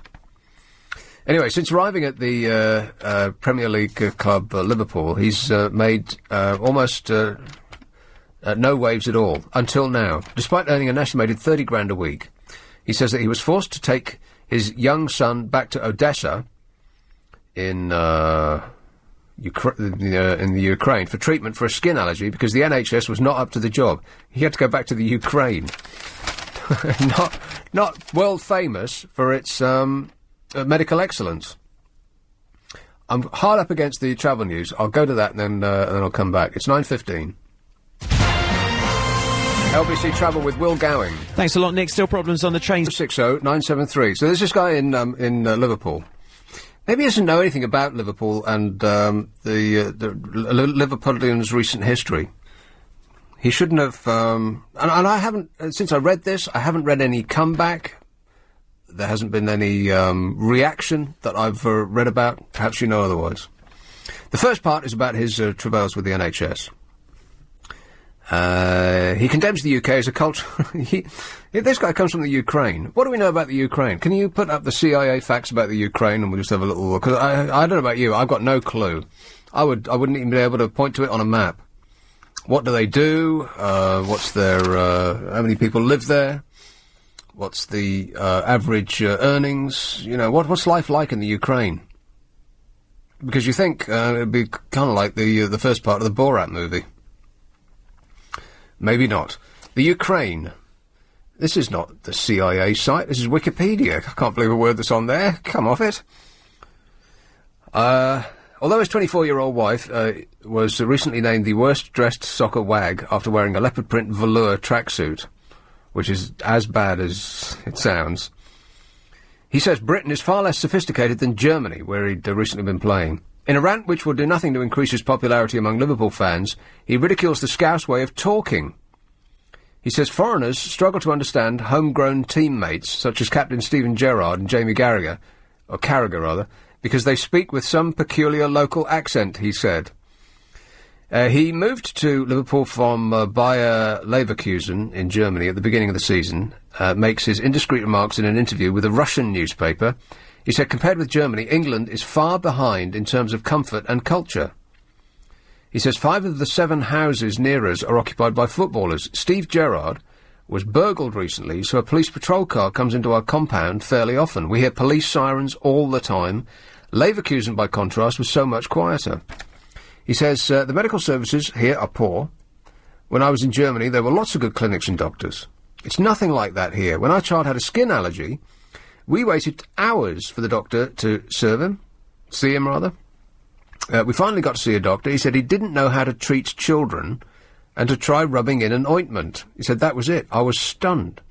As a result, my wife had to go back to Odessa with him, and he took a full set of tests there. On the language barrier, he says, I study English twice a week with a teacher, and I've made some progress in it. But English isn't the main problem. The main thing is to understand the local players like Gerrard and Carragher. They speak with some peculiar local accent, and sometimes I've absolutely no clue what the guys are saying. Many foreign players have the same problem. However, it seems he has no trouble communicating with some of the other non-English speakers in the squad. I've taught my teammate, Fernando Torres, a few dirty words in Russian, and he's taught me to swear in Spanish. It's the most important thing to learn. Voronin's attack drew a contemptuous response from Richie Pedder, chairman of the Liverpool Supporters Club. He said, oh, you know, wham. I can't believe there hasn't been any comeback from that. Well, we slag off the NHS all the time. Why isn't he allowed to? No, not the NHS. Slagging off Liverpudlians' accents. Well, yeah, that bit's a bit he plays stupid, for Liverpool. Well, it's not stupid. I mean, he's quite right, too. We have trouble understanding what they're saying. I mean, as a guy who speaks Russian, it must be virtually impossible. But to say that, and for not to have his house burnt down, I'm amazed that there hasn't been some sort of comeback. OK, here we go. Ukraine, the centre of the first Eastern Slavic state, blah, blah. It's in Eastern Europe, bordering the Black Sea, between Poland, Romania and Moldova. Slightly smaller than Texas. Got quite a long coastline, temperate climate. Half of it is arable land. I wonder what the percentage in this country is arable land. Shall I find out? We'll guess first, and then we'll find out, yeah. Population, 46 million. Wow, that's... I thought it would be tiny.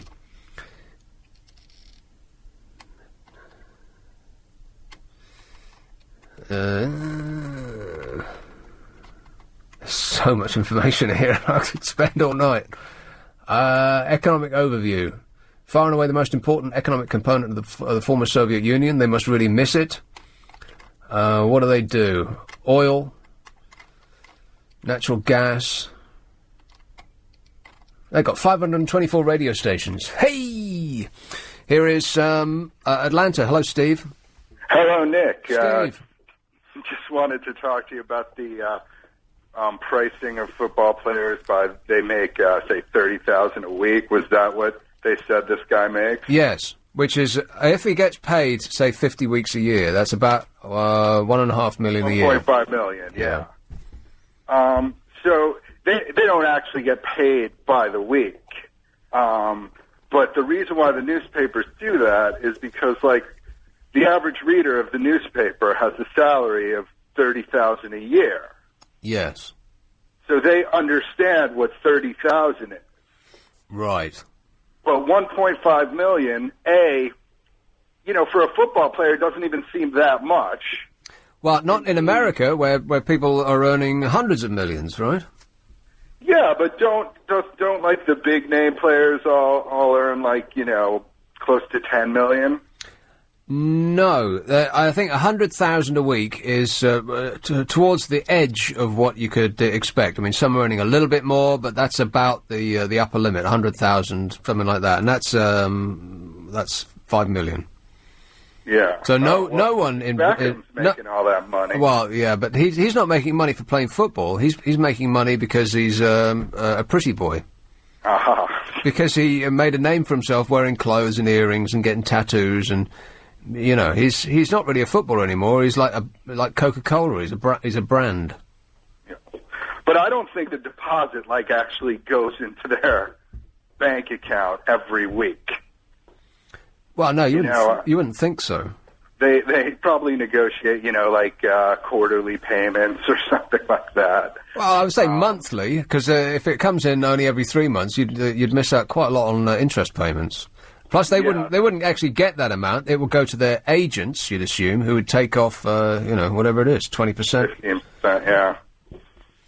But we still haven't got to the level that sportsmen in America earn, and in America, sports people's earnings aren't reported on a weekly basis, are they? They tell you how much they earn every year. Well, I have heard newspapers, though, especially of the more hysterical variety, when trying to point out how much these people earn, describe someone as making, $13,000 per day. Right. Because it just sounds so ridiculous. Well, you're right when you say that when it gets into the millions, it almost becomes meaningless. Yeah, what's the difference between 20 million and 10 million to someone who makes 30,000 a year? That's right, yeah. Essentially, what's the difference between 10 million and 20 million to somebody who makes 10 million a year? I mean, what else are you going to spend on the extra 10 million? What could you possibly do with it? Buy a bigger boat. Yeah, that's the thing. These people, they have a lifestyle to keep up. They just, once you start spending, you just can't stop. Well, that's right, and I think until you get so much money that you actually don't know what to do with it, like the Rousings, who have been in the press just lately, the people who invented the foil-backed cardboard box that milk comes in all over the world, until you've got who apparently are earning £1 million a day in interest. Wow! Well, exactly. I mean, well, you'd have to really be up 24 hours a day to concentrate on spending that kind of money, wouldn't you? So unless you're earning just so much that you could never spend it, I think your spending will always outstrip your earnings. Yeah, it seems like, complaining about football players is a bit meaningless when these people are making $1 million a day for nothing. But I think that's a peculiarly British disease is perhaps a bit strong, but it's a British thing that we don't like people who were born without money to make money. Americans, on the other hand, worship that. Yeah, although, a lot of people complain that the players are overpaid, but, that could have a lot to do with American racism, too, and the racial makeup of the players. But, there's always complaint. There's two sides of it. There's someone who argues what you just argued, that the owners don't deserve the money. And then, there's 10 guys in the ballpark screaming at the, outfielder because he makes $30 million a year. Yeah. But essentially the money is going to come in one way or the other, and so someone's going to take it home. And it makes sense for the people who are on the pitch, that are on stage, as it were, to be taking a giant chunk of it. Right. It was like the Wimbledon men's and women's tennis thing. People were saying, well, the men should get paid more than the women because they work harder and they play better. But the point is, people will go see the women play tennis even if they're not very good. Because they're women in skirts. Oh, come on, Steve. That's not true. Well, some of them. I mean, like, for example, Anna Kournikova. You've heard of her, right? Yes. She's the grunter. Never won a major tennis tournament. Right. But people don't show up to see her play. People might buy her poster or look her up on the internet, but people don't actually show up to see her play just because she's in a short skirt, Steve. At least not since the development of the World Wide Web. That's true, isn't it? But I do think there is sort of an element of that to, like, why people like women's tennis, you know. I mean, there has to be a certain, you know, because men are, you know, as you'll say, men disgust you. Well, there was a suggestion that people like women's tennis because it lasts longer. I mean, men's tennis is just played by mutants now, who are, I don't know, some sort of taller, larger species of people, and they hit the ball so hard that it's serve, and that's a point, and then it's serve, and that's a point, and then the guy over the net never hits the ball back, so it's just really boring to look at. Women, on the other hand, hit the ball less hard, so that the opposing player has a chance to hit it back. So I think it's less about the skirts and more about the tennis, Steve, and shame on you for suggesting otherwise. Thanks a lot, mate. Totally Cheers. reprimanded. Yeah, all right. This is LBC 97.3, coming towards 9:30. LBC. There was a perfect snapshot of modern Britain in the news broadcast just then. Reality television star names her baby after her publicist. That is beautiful. Here is Ashford. Hello, Margaret. Hello, Nick. Hello, Margaret. I'm quite impressed with all these notes on the match salaries, etc., that are coming in now. Yeah. I mean, the mind boggles. But I've got a little something here. There's not many people know this. When you reach 80, a pensioner, Yeah. you get an extra 25p a week. Wow. Wow. Don't spend it all in the same place. No, I said that when I opened the letter. What, a letter from who? Well, the Ministry of Pensions. They sent you a letter? Yeah, 4 typewritten pages. 4? Yeah. And informing me how it's all worked out and everything. Anyway, that is the sort of thing you expect from them. I don't do anything. But the point I'm getting to with this is this 71p. 71p? No, sorry, I'm doing it the wrong way round. That's the date. That's the date it was introduced Right. in 1971. This Okay. 25p, and it was for only old age pensioners over 80 to buy a bag of coal to With help tw- them through the winter. With 25p? 25p. Yeah. Now, to send a 4-page letter through the post these days must cost more than 25p. Well, this is where your money goes, isn't it? The pot goes wheel. But it's just the fact that, you know, they give you they boasted about they give you all this pension benefit. There wouldn't have been need for half of this if Lady Thatcher hadn't disconnected us from the I forget what she did it for now. She stopped the pension from increasing with the cost of living. Right. And she stopped that, and so it was left to whatever government was in to give you threepence a week if they wanted to. It was all down to them, and you've never had very much at all, I'll tell you. Well, you know, I don't think that you can blame Margaret Thatcher for the present situation. I mean, Well, she's been gone a long time. Yeah, I know, well, partially, but that's what she did in her time. She'd Right. stopped the connection between the old age pension and the cost of living. Yeah. And she disconnected that so that we didn't rise with the cost of living. But you know what? Even if you had risen with the cost of living, what they're telling you the cost of living rises isn't what the cost of living rises. Because they're saying, the government at the moment is saying... Well, I may have got the wrong word, because there's so many words now for things that... But this is what she did. She stopped that. No, I understand what you're saying. But even if they were still tying it to the cost of living increase. Yeah. What they're saying that the cost of living increase is, and what it actually is two completely different things. Because they're taking out fuel and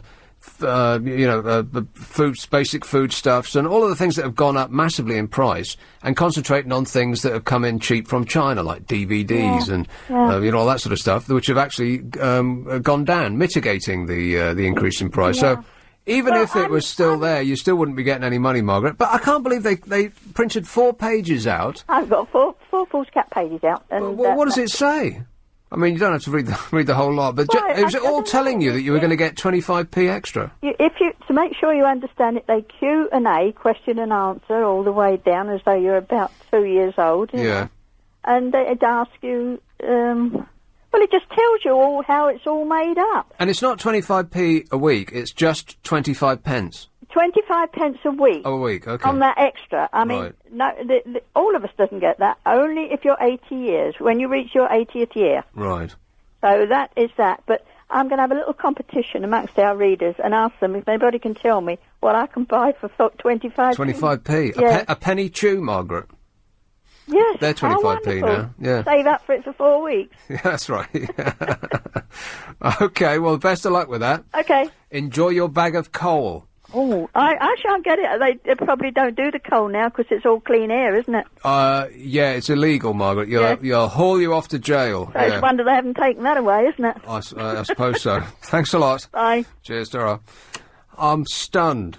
So back in the 1970s, when you could presumably buy a bag of coal for 25p, they said, here, you're 80, you must be cold. Do you want a drink, dear? That kind of thing. When people get old, people talk to them like they're children, don't they? I mean, that's what she said just then. They do a Q&A like you're a baby. Why do you get treated like you've lost your mind when you get older? It's not that you've lost your mind, it's as though you've reverted to being a child. Are you cold, love? Oh, perfect, I've got a mouth. I'll tell you if I'm cold. Well, we all do it. What's wrong with us? That's a direct question to you, James. What's wrong with the human species? Yes. You want me to deal with that? Yeah, in the next 23 minutes, if you would. 23 minutes? That's quite a long time. When Romy Jane Young was crowned her town's carnival queen, she accepted with grace and pride. But her newly polished regal poise has since slipped a little. Miss Young has left her day job at local leisure centre after slapping a teenage boy across the face. She walloped the 15-year-old work experience student after he swore at her and unleashed a torrent of racial abuse. Furious Miss Young lost her temper and lashed out. And I think everybody listening to this is standing on their feet and giving her a little round of applause. Mentally, anyway. The boy immediately... see, and here we go. What do you think he did? That's right. Immediately reported the incident, and she was suspended from her job as a leisure attendant. To make matters worse, any hope of keeping a discreet lid on the matters was dashed when the incident was reported in a local newspaper. In response, Miss Young has written to the paper with an apology of sorts for her unqueenly behaviour, because she was Carnival Queen. Carnival Queen? How American is that? Carnival Queen? What even is that?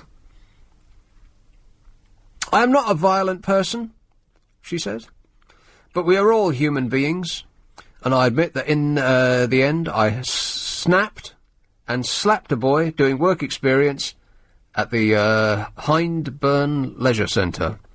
I felt I was being racially discriminated against and abused by this boy, and yet he has got away scot-free. Miss Young, who is of mixed race, lives with her mother and 14-year-old brother. I know what I did was wrong, but the things he'd been saying were really hurtful, she said. He had a really bad attitude from the moment he began his placement, and he'd been really obnoxious to everyone that day, not just to me. On the morning of the incident, we had not been getting on, and the next thing I knew, he was calling me names like, well, you may be able to write them in a family newspaper, but I hesitate before saying them on the radio. He called her names like Bleep and Bleep. Shocking. I've been racially abused all my life, she says, and something inside me just thought, I'm not going to take this anymore. And I slapped him. I didn't hurt him or leave a mark on his face. It was wrong, I know. No, dear, it wasn't wrong. Go ahead and do it anyway. I mean, if people were slapped a bit more when they were doing wrong, if they were caught, brought up short, then I think that the society would be a lot better place to live in. Am I right? As always. Stop saying that. She says I was wrong, but no one should have to take insults like that. I just flipped. She says she was really annoyed at the way her bosses at the sports centre handled the incident. Well, presumably they were desperate to avoid a criminal prosecution, weren't they? Because he wanted compensation, they thought he might say.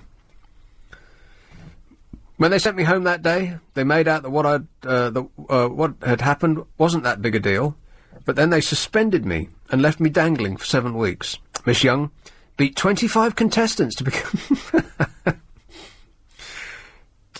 What a title this is. She became Accrington's Carnival Queen. Isn't that lovely? At the Poplar Social Club last May. She said, at the time, she said, I wanted to try to achieve something in my life. Oh.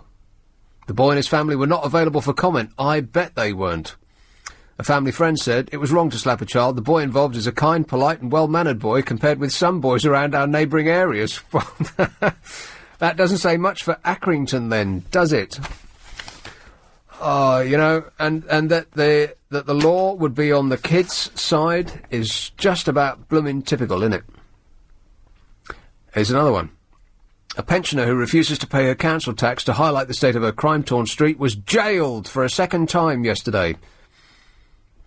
Josephine Rooney, 71, served only a day of a 3-month sentence in 2006 before a well-wisher paid her £800 arrears, much to her fury. They jailed her for 3 months. She's 71. And she only got out because somebody else paid her fine off. She was angry about it because she was making a point, of course.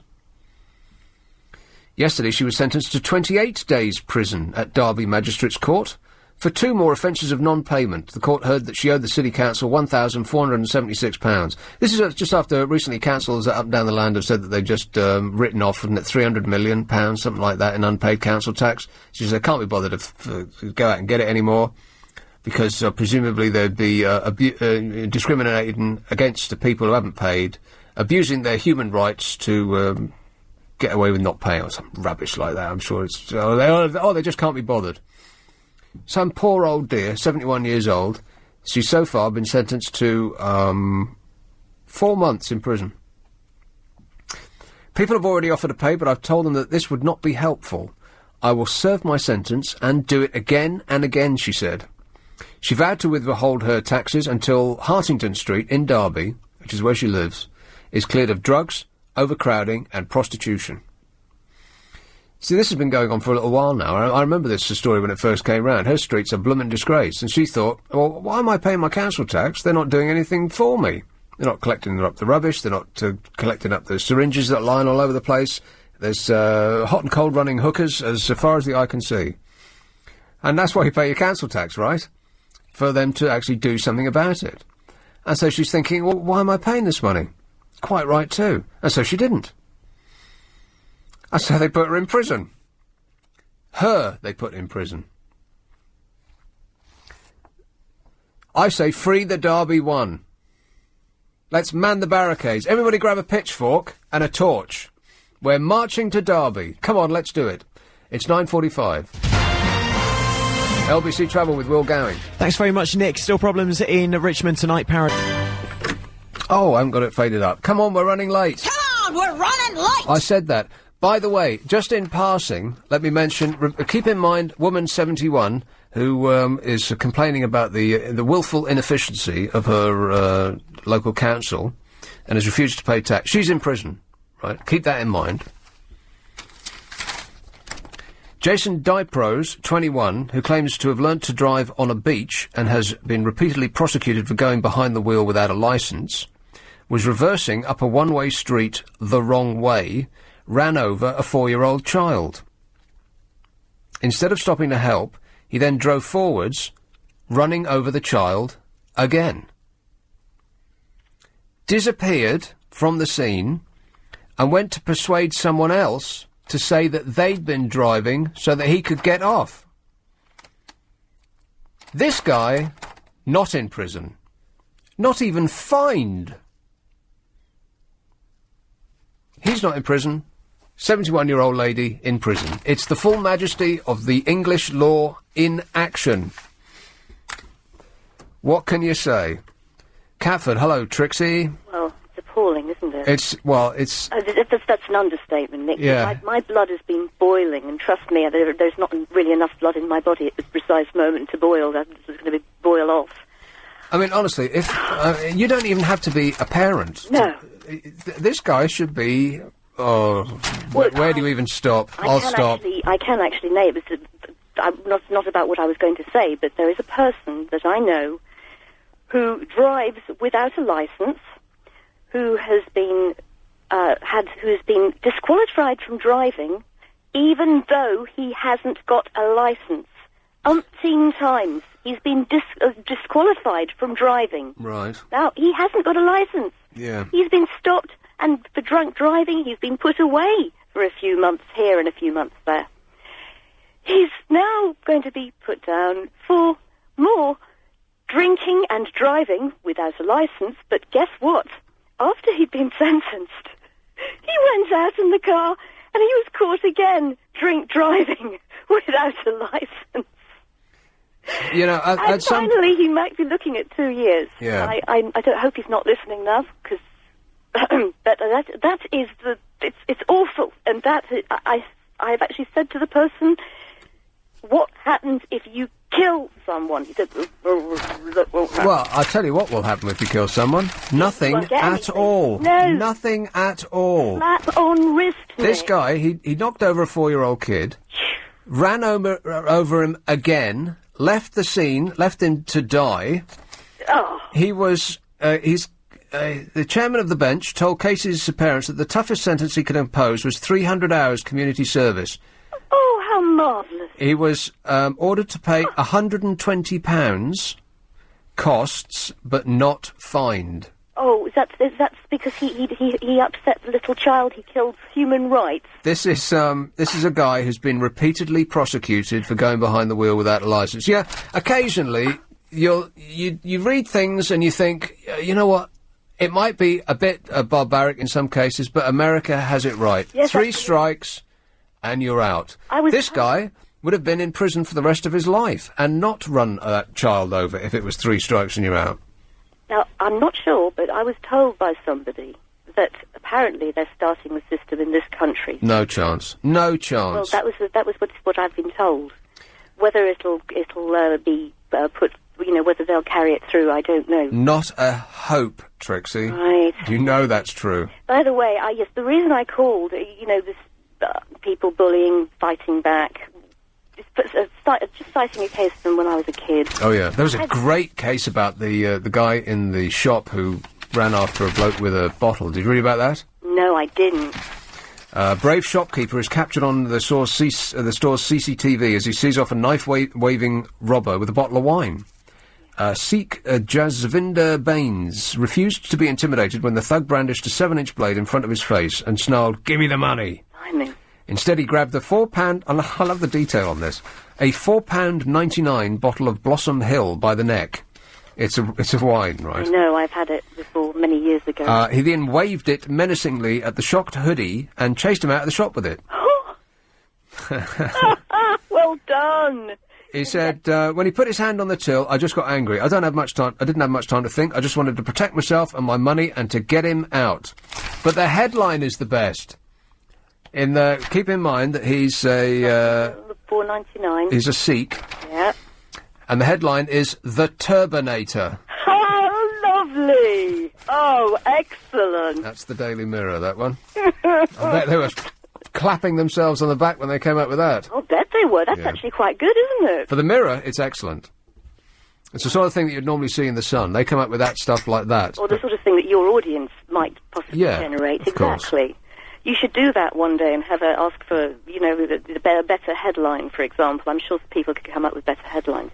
Can I just tell my little story? Yeah. And then you tell me what would have happened to me nowadays if I'd done that. Okay. Okay, so we're talking about years ago, 60s. It was still proper snow in those days, and it settled. Right. I was coming home, and this little boy, he was a friend of my brother's, kept throwing snowballs at me. But they were really hard snowballs, and Yeah. they hurt. And I said, stop it. And, you know, I was a little bit older, and I asked him not to stop it all the way home, and he kept throwing... Right, you had to paint the picture, though. How old were you, and how old was he? I was 9, and he was 8. Oh, okay. And I got to my gate, and I was shaking, because I really, you know, turned the other cheek, got there, and he was laughing, and I punched him on the nose. Good for you. Oh, and he ran home, bleeding nose, and the parents came round. Ooh, it's terrible. But I explained my story, and they were all, oh, well, you know, in that case, you deserved it, they said to him. And again, when I was at school, later on, I was a teenager, and these girls were taunting me for ages and ages and ages, and all I did was push one of them. She caught an earring, and it tore slightly, it didn't come out. It was a push. I just pushed her just to shut up. Yeah. I got called before a teacher, and I explained the situation, and they were the ones who were punished. Now, what would have happened to me today if I'd punched that little boy on the nose and caused bleeding? I think you would have been, you'd have been clapped in irons, Trixie. Precisely. Yes. Even at 9 years old, they would have arrested you. I know. And the thing is that it was all the way home, and I didn't touch him, you know, I mustn't fight back. He's a little bit younger, you know, I do not, you know, you never react. Yeah, turn the other cheek, all that stuff, yes. Exactly, and, you know, for example, that girl who was racially abused and slapped that chap, I mean, I really understand obviously I wasn't racially abused, but I understand that. I know, when I read it, I was doing, I didn't actually do it, but mentally, I was standing up and giving her a round of applause. Hear, hear. But, you know, it's just upside down nowadays, the law. Well, you need to be in charge, you know. Me? Absolutely. You'd put him right. You know, Nick Abbot, law. Somebody with, I don't know, common sense. It seems that common sense has left the building. Precisely. That's all. Exactly. And, you know, you be in charge, I'll be your deputy. I think that part of the problem is that we've been run by lawyers for such a long time. Yes. And basically people who want to earn lots of money. And, for example, when they send the soldiers to Iran, the soldiers are sent with substandard material, but hey, who cares? They're just numbers. They're doing it for our glory, the politicians think. We're getting paid because they are fighting this little war for us. You know, they don't actually care about who's actually getting killed. It seems that way. Yeah, and but people might be able to sue because they've woken from their stupor, has the Ministry of Defence. Oh, hang on a minute, someone's starting attacking us. Mm-hmm. Well, we'll man the barricades, that's for sure. Yeah, we'll spend no amount of money. Cost is no object in order to cover our own backs. Yeah. I really think you should go for Mayor of London. I know it's a bit late now. But it is a bit late now, next time, Nick. And you see, you should have done it now, you see, because then you could have really criticised the Olympic Games and the cost. I don't think I could stand all the work. I'd rather just do the 2.5 hours a day, to be honest. All right, then. Well, I'm happy. I'm satisfied with listening to you 2.5 hours a day. All right. All right. Okay, well, thanks for that. So, hey, did it hurt your fist, by the way? It did. It really did. But it was a beauty. It was a left hand. I'm left-handed. Oh, yeah. Straight on the nose. It was brilliant. I felt so good after that. Because in the movies, people never hurt their fists when they smack someone in the face, do they? No, well, I did. And he had a very, very bloody nose. Right. Well, good for you. Thank you. Even all these years later, it still feels good, eh? It does. That is the one thing I've done in my life that I was very, very proud of. Right. Thanks, Nick. I'll remember not to get on your, left side. Okay, that's fine. Cheers. Bye. Ta-ra. Huh. Right, that was a beautiful story of, revenge. Vengeance. I think we've ended on an upbeat note. Yeah, a little bit, yeah. It's, society has been put right in some tiny way. With the Turbinator. And Trixie. And the, Accrington's, beauty queen. Getting her own back. Forget about that bit. So, a positive note to end on. Oh, by the way, what else have we talked about tonight? What is the President of Europe actually going to do? Newspaper columnists are ripping off your act. Long-running British sitcoms, there aren't any. Schedule or schedule? Yeah. Why did Channel 4 bury The Sopranos late at night? The Yes. Spying Council don't join the army, they don't care about you. CCTV cameras look evil, so they are evil.